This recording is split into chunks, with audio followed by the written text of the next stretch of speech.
सब जानते हैं कि जलवायु परिवर्तन और ग्लोबल वार्मिंग के कारण आज पूरा विश्व आपदाओं से चिंतित है। मगर हम सब के लिए आनंद का विषय है कि 10 साल के अंदर एनडीएमए, एनडीआरएफ और सीडीआरआई, ये 3 संस्थाओं ने भारत को आपदा प्रबंधन के क्षेत्र में ग्लोबल लीडर बनाने के करीब ले जाकर खड़ा कर दिया है। और ये हम सब के लिए बड़ा आनंद का विषय। एनडीएमए ने नीति विषयक संरचना करना, शोध कार्य करना, अनेक प्रकार के अभ्यास के लेखों को लोगों तक पहुंचाना, कई ऐप्स बनाना और ओवरऑल कोऑर्डिनेशन नीति विषयक विषयों का एनडीएमए ने बहुत अच्छा किया है।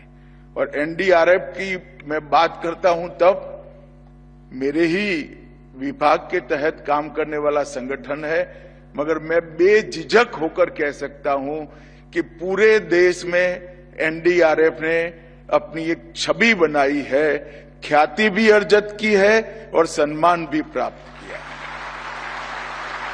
और एनडीआरएफ के संरचना में एसडीआरएफ का भी बहुत बड़ा रोल रहा है।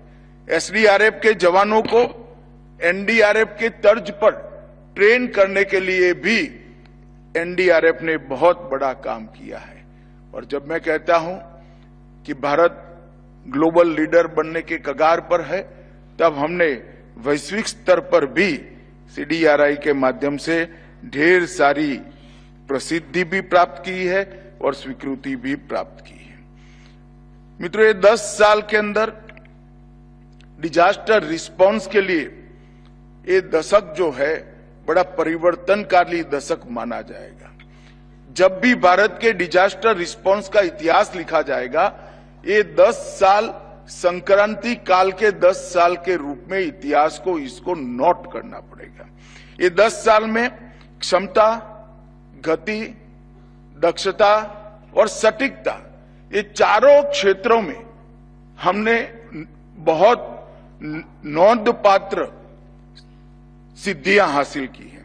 हमने न केवल क्षमता को बढ़ाया है, इसको संवर्धित कर कर सातत्यपूर्ण तरीके से तहसील तक पहुंचाने का काम किया है।